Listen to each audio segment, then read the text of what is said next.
जय गजानन. नमस्कार मंडळी, तुमच्या सर्वांचं माझ्या चॅनलमध्ये खूप खूप स्वागत आहे. सध्या श्रावण महिना चालू आहे आणि 19 तारखेला तिसरा श्रावण सोमवार आहे आणि त्या दिवशी नारळी पौर्णिमा देखील आहे. तर असा हा अत्यंत दूध शर्करा योग जुळून आला आहे आणि या दिवशी आपल्याला लक्ष्मी प्राप्तीसाठी एक सेवा करायची आहे, ते म्हणजे कुंकुमार्चन. तर कुंकुमार्चन तुम्ही मंगळवारी करू शकता किंवा कुठल्याही शुक्रवारी करू शकता. 3:30 मुहूर्त जे असतात त्या दिवशी तुम्ही कुंकुमार्चन करू शकता. म्हणजे दसरा, गुढीपाडवा या दिवशी देखील तुम्ही कुंकुमार्चन करू शकता. त्यासोबतच 16 दिवस तुम्ही अखंडपणे ही कुंकुमार्चनची सेवा देखील करू शकता. तर आजच्या व्हिडिओमध्ये आपण जाणून घेणार आहोत की कुंकुमार्चन कसं करायचं आहे. त्यासोबतच कुंकुमार्चन करताना आपल्याला मंत्र कुठले बोलायचे आहेत, काय सेवा करायची आहे आणि कुंकुमार्चन करताना कधीही आपण जे आपले हे करंगळीच्या जवळचं बोट असते आणि हा जो अंगठा असते याने कुंकू पकडून आपल्याला कुंकुमार्चन हे करायचं आहे. तुम्ही श्रीयंत्रावरती कुंकुमार्चन करू शकता. श्रीयंत्र जर का तुमच्याकडे नसेल तर अन्नपूर्णा मातेची मूर्ती असेल त्याच्यावरती देखील तुम्ही कुंकुमार्चन करू शकता किंवा महालक्ष्मीची मूर्ती असेल त्याच्यावरती तुम्ही कुंकुमार्चन करू शकता. कुलदेवीची टाक असेल, मूर्ती असेल त्याच्यावर देखील तुम्ही कुंकुमार्चन करू शकता. परंतु पौर्णिमेच्या दिवशी आपण लक्ष्मी प्राप्तीसाठी उपाय करत असतो, त्यामुळे आपण एक श्रीयंत्र जर का तुमच्याकडे नसेल तर लक्ष्मीच्या मूर्तीवरती कुंकुमार्चन हे आपण करू शकतो. तर कुंकुमार्चन करताना आपण सर्वात अगोदर अभिषेक करून घ्यायचा आहे. त्यानंतर आपण कुंकुमार्चन हे करायला सुरुवात करायची आहे. कुंकुमार्चन करताना कधीही लक्षात ठेवा की साडी घाला आणि आपला जो पदर आहे तो आपल्या डोक्यावरती असला पाहिजे. म्हणजे आपण कुठलीही देवदेवतांची सेवा करू किंवा पूजा करत असताना किंवा दर्शनाला जेव्हा आपण जातो तेव्हा आपला पदर हा आपल्या डोक्यावरच असावा. कारण म्हटलं जातं की असं आपल्या उघड्या कपाळाने आपण कुठलेही देवदर्शन करू नये किंवा कुठलीही सेवा आपण करू नये. त्यामुळे पदर आपल्या डोक्यावरच घ्यायचा आहे आणि साडी घालूनच तुम्ही कुंकुमार्चन हे करा. घरातल्या स्त्रियांनीच कुंकुमार्चन करायचं आहे. जी घरातली लक्ष्मी असते तिनेच कुंकुमार्चन हे करायचं असतं. चला तर कुंकुमार्चन कसं करायचं आहे ते बघूया. कुंकुमार्चन करताना अगोदर अभिषेक करून घ्यायचा आहे. अभिषेक करताना मंत्र बोलायचा आहे, ओम महालक्ष्मीचा विष्णुपत्नीचं धीमहि तन्नो लक्ष्मी प्रचोदयात. हा लक्ष्मी गायत्री मंत्र बोलत बोलत तुम्ही अभिषेक हा करून घ्यायचा आहे. जलाने अभिषेक करायचा आहे. त्यानंतर पंचामृत जर तुमच्याकडे असेल तर पंचामृताने देखील तुम्ही अभिषेक करू शकता. अशा प्रकारे अभिषेक करून घ्यायचा आहे. ओम महालक्ष्मीचा विष्णुपत्नीचं धीमहि तन्नो लक्ष्मी प्रचोदयात. हा लक्ष्मी गायत्री मंत्र आपल्याला अभिषेक करताना म्हणायचा आहे. त्याने अभिषेक करून घ्यायचा आहे. पंचामृताने अभिषेक करतानाही तोच लक्ष्मी गायत्री मंत्र बोलायचा आहे. ओम महालक्ष्मीचं विष्णुपत्नीचं धीमहि तन्नो लक्ष्मी प्रचोदयात. हा मंत्र बोलत बोलत आपल्याला पंचामृताने अभिषेक करून घ्यायचा आहे. त्यानंतर परत पाण्याने अभिषेक करून घ्यायचा आहे. कुठल्याही पदार्थाने तुम्ही अभिषेक कराल, म्हणजे दुधाने, पंचामृताने, मधाने. त्यानंतर परत जलाभिषेक हा कुठल्याही देवताला केला जातो. अभिषेक झाल्याच्या नंतर मूर्ती स्वच्छ करून घ्यायची आहे आणि त्यानंतर आपल्याला कुंकुमार्चन करायला सुरुवात करायची आहे. अभिषेक झाल्याच्या नंतर आपल्याला मूर्ती आणि ताट स्वच्छ करून घ्यायचं आहे आणि त्यानंतर आपल्याला कुंकुमार्चन करायला सुरुवात करायची आहे. तुम्ही दुसरं जरी ताट घेतलं तरी सुद्धा चालते, कारण की ते जे कुंकुमार्चनचं जे कुंकू असते ते आपल्याला स्टोअर करायचं असते. त्यामुळे तुम्ही ते एकदम क्लीन करून घ्या आणि त्याच्यामध्ये एक सुद्धा पाण्याचा थेंब नको. आणि तर हे जे कुंकू असते तुम्ही असं एका डब्यामध्ये स्टोअर करून ठेवायचं. हे मी अगोदर कुंकुमार्चन केलं होतं आणि रोज हे कुंकू आपल्या कपाळाला आपल्याला लावायचं असते, त्यामुळे पाण्याचा एकही थेंब त्यामध्ये नको. तर आपण जेव्हा कुंकुमार्चन करू तर अशा तुम्ही कुठल्याही एका याच्यामध्ये कुंकू घेऊ शकता आणि त्यानंतर आपल्याला 16 वेळेस श्री सुक्त म्हणायचं आहे. 16 आणि 21 त्याची फलश्रुती म्हणायची आहे.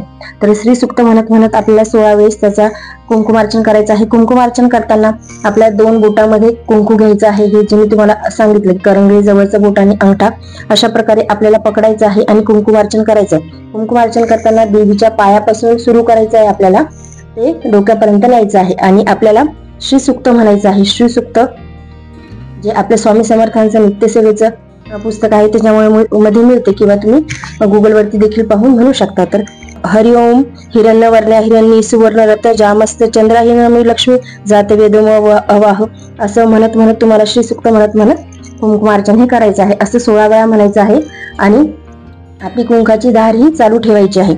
श्री सुक्त म्हटल्याच्या नंतर आपल्याला 16 वेळेस विष्णू गायत्री मंत्र म्हणायचा आहे. ओम नारायण विद्महे वासुदेवाय धीमहि तन्नो विष्णू प्रचोदयात. असं 16 वेळेस हा मंत्र म्हणायचा आहे आणि आपल्याला कुंकुमार्चन हे करायचं आहे.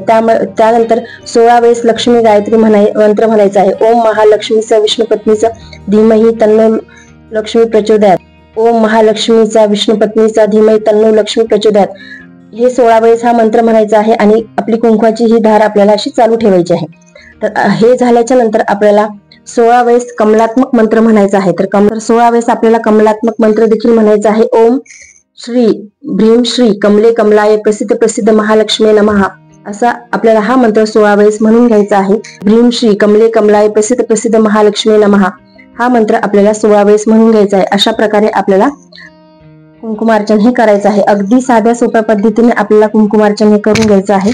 आणि दर पौर्णिमेला तुम्ही अखंड लक्ष्मी प्राप्तीसाठी आपल्या घरामध्ये लक्ष्मी राहावी यासाठी कुंकुमार्चन हे नक्की करावं. तर हे मी तुम्हाला एकदम शॉर्टकट मध्ये सांगितलं आहे की हे व्हिडिओ खूप मोठा होऊ नये म्हणून. तुम्ही 16 वेळेस श्री सुक्ताचा पाठ करायचा आहे, त्यानंतर 1 वेळेस फलश्रुती म्हणायची आहे, त्यानंतर 16 वेळेस विष्णू गायत्री मंत्र म्हणायचा आहे, त्यानंतर 16 वेळेस लक्ष्मी गायत्री मंत्र म्हणायचा आहे आणि त्यानंतर 16 वेळेस कमलात्मक मंत्र म्हणायचा आहे. अशा प्रकारे आपल्याला अखंड लक्ष्मी प्राप्तीसाठी ही सेवा करायची आहे. कुंकुमार्चन तुम्ही कुठल्याही शुक्रवारी करू शकता, मंगळवारी करू शकता, त्यासोबतच 3:30 मुहूर्त जे असतात त्या देखील तुम्ही कुंकुमार्चन करू शकता. आणि त्यानंतर 16 वेळेस जरी तुम्हाला तुमची इच्छा असेल तर लगातार तुम्ही 16 वेळेस देखील कुंकुमार्चनची सेवा ही महालक्ष्मीची करू शकता. तर अशा प्रकारे आपल्याला साध्या सोप्या पद्धतीने कुंकुमार्चन करायचं आहे. त्यानंतर अर्चन झाल्याच्या नंतर हे जे कुंकू असते जे देवीला आपण अर्पण करतो ते असे एका बॉक्समध्ये भरून ठेवायचं आहे आणि आपल्याला रोज आपल्या कपाळी लावायचं आहे. आणि हे जे कुंकू असते हे कुठल्याही देवदेवतांच्या पूजेमध्ये वापरायचं नसते, हे कुंकुमार्चन झालेलं कुंकू.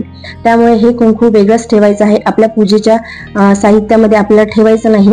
हे आपण आपल्या कपाळी रोज लावू शकतो, परंतु कुठल्याही देवतेच्या पूजेमध्ये आपल्याला हे कुंकू लावायचं नसते. तर अशा प्रकारे अत्यंत साध्या सोप्या पद्धतीने आपल्याला कुंकुमार्चनची ही सेवा करायची आहे. हे झाल्याच्या नंतर तुम्ही हे सर्व कुंकू भरून घेऊ शकता. त्यानंतर देवीला नमस्कार करायचा आहे आणि देवीची आरती देखील करून घ्यायची आहे. ती आरती आहे ती आरती करून घ्यायची आहे. त्यानंतर साध्या सोप्या पद्धतीने मी तुम्हाला सांगितले कुंकुमार्चन कसं करायचं आहे. तुम्ही दुर्गा सप्तशतीचा पाठ देखील या दिवशी करू शकता, कारण दुर्गा सप्तशतीचा पाठ करणे देखील या दिवशी खूप पुण्यदायक आहे. तर दुर्गा सप्तशतीचा पाठ तुम्ही संपूर्ण करायचा आहे, म्हणजे पूर्ण वाचायचा आहे. कुंकुमार्चन सेवा ही नक्की करा, कारण श्रावणातली ही पौर्णिमा आहे आणि अखंड लक्ष्मी प्राप्तीसाठी ही सेवा नक्की करा. म्हणजे आपल्या जीवनामध्ये काही प्रॉब्लेम असतील, आर्थिक टंचाई असेल, पैसा आलेला घरामध्ये राहत नसेल, स्थिरता येत नसेल पैशाला, ती सेवा ही नक्की करा. कारण की सेवा जरी आपण कुठली जरी सेवा केली तरी ती वाया जात नाही. त्यामुळे तुम्ही नारळी पौर्णिमेचा दिवस असा जाऊ देऊ नका. कुंकुमार्चनची सेवा ही नक्की करा. आणि नारळी पौर्णिमेच्या दिवशी भद्रा काळ पण आहे, 12:30 वाजेपर्यंतचा भद्रा काळ आहे, तरी तुम्ही करू शकता, काही हरकत नाही. कारण की देवाची सेवा करायला कुठलाही काळ पवित्रच असतो. म्हणजे आपण जी सेवा करू देवाची त्याला कुठलाही मुहूर्त लागत नाही. आपण कुठल्याही काळामध्ये देवाचं नामस्मरण हे करू शकतो.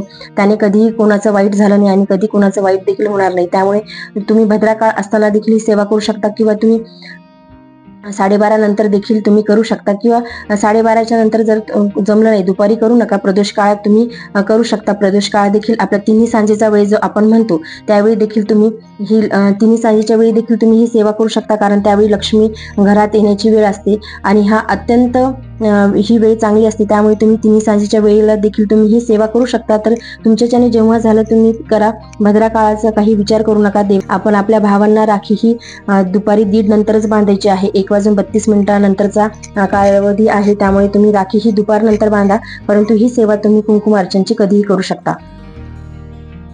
तर आजच्या व्हिडिओमध्ये एवढंच. व्हिडिओ जर तुम्हाला आवडला असेल तर व्हिडिओ लाईक करा, चॅनलवरती नवीन असेल चॅनलला सबस्क्राईब करा आणि कुंकुमार्चनची सेवा ही नक्की करा. धन्यवाद.